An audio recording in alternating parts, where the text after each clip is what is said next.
lasso for the fall arm pull. Again, you want to open up your guard on your terms, okay? So this right here is a collar and sleeve guard. This is a whole separate type of guard right here.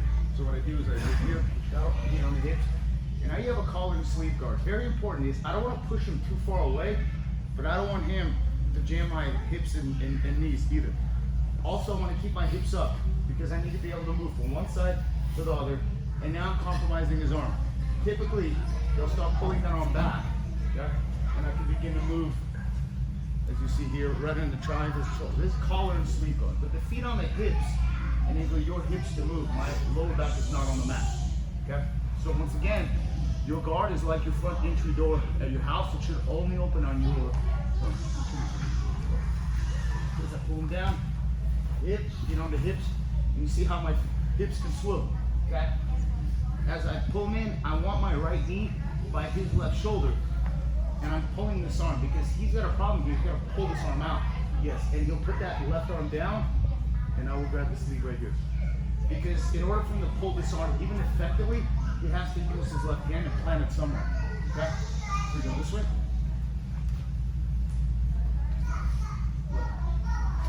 I pull him down, and I know he's going to posture up as my toes go on the mat, and I push away.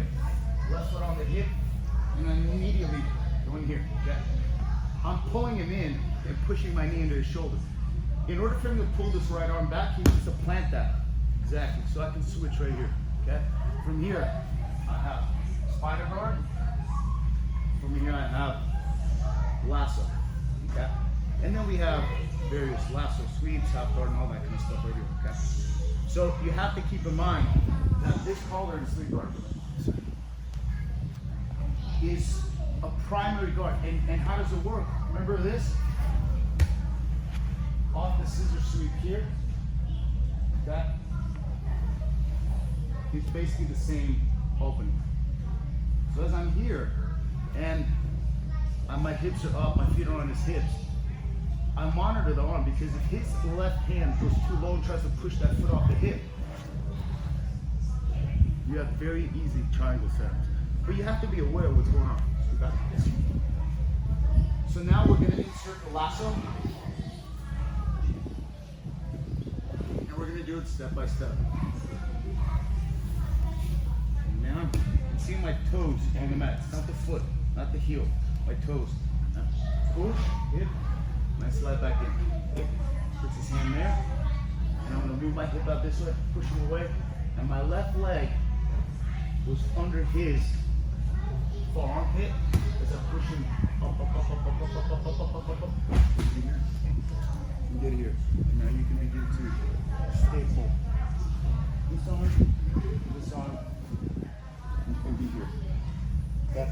This right here, this staple, arm isolation, is very, very effective. Mike Fulkerson did that yesterday. And I kind of let him get in this position, but boy, I could not get out of it. And then what happened was my arm started going numb. Because he just sat here, and I tried to move it, because you can't really move it. Yeah, nope. You can't move it up towards the knee, and you can't move it near the foot. And the other thing is, you got to keep their head controlled and kind of with the knee. Because if your hands out here, they can pendulum the legs, and the head can move. And they can, yeah, see how he moves me right there? Okay, oh, there you go, Mike. I thought you weren't here, sorry. Yeah, Mike did that. I'll take it. Okay. Thank you. So, what you're going to do is this, look. Collar, sleeve guard here. Left foot on the hip, right foot goes up. Move it this way here, pull him in, switch. I'm going to push him away a bit here. And now as this leg conventionally would go there on your armpit, I'm going to open this up and I'm going to move my hip across as this lift. And I'm going to pull his left shoulder down on my knee as I begin to kick him up and over, push the leg, and right away. Going to the knee arm stick. One thing that also works from here is I have this isolation. If I can get his head off the mat right here, I can begin to tilt him this way here, and then get this right here. And then you can crank his neck. It's kind of like a guillotine. Kind of like a guillotine. I don't even know what you call it. But let's kind of work on that lasso suit. forearm, collar and sleeve. Come in, out, in, sleeve. Make space. This left foot goes inside here. And my right foot is still on his hip. As my left foot goes here, I pull myself to the other side and lift right here. As he falls, you get the second kick. So if you get here, you're fine. How to get to that staple, you switch your hips here, and he frames the hip right here. I push down here, right here. 1, 2, and control on the head, and move here. Okay, because from here, you have a good situation. Okay?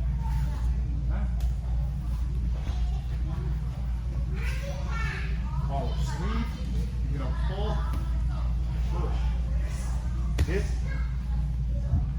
open this up.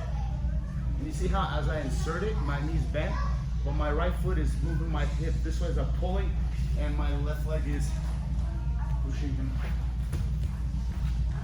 And you use your right hand to pull yourself up. Whether you're here, roll it here, 1, 2.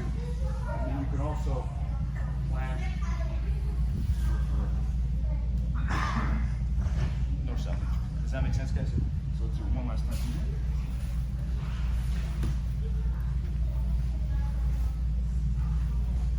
Your lower back has to be off the mat just a little bit. So I pull him in here. Foot, hip, hand. See, I am taking him over this way here because he's got no base with this hand. As I'm pulling this, it's like a kick up. Maybe you'll mount. Who knows?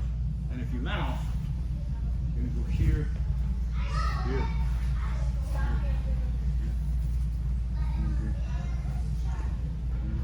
Do all that stuff. Okay, so let's try it. 1, 2, 3.